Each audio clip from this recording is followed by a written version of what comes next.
Today, we're going to learn more about the internet and the cyber world. Let's recap quickly.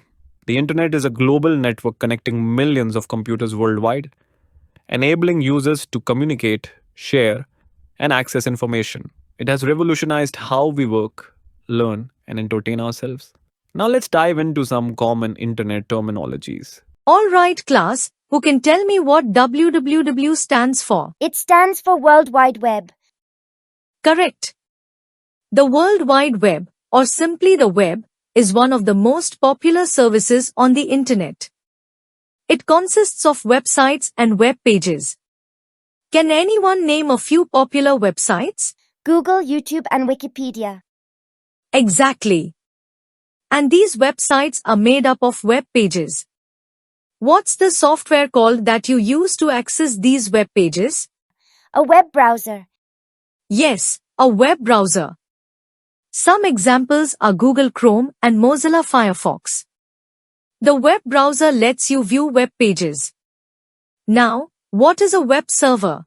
It's a system that delivers content or services to users over the internet. Correct again. Each website is hosted on a web server. When you access a website, your web browser communicates with the web server to fetch the content. Now, does anyone know what a hyperlink is? It's highlighted text or graphics on a web page that, when clicked, takes you to another page. Right. Hyperlinks are crucial for navigating the web. Another important term is URL. Can anyone explain what it stands for? URL stands for Uniform Resource Locator. It's the address of a website. Good job.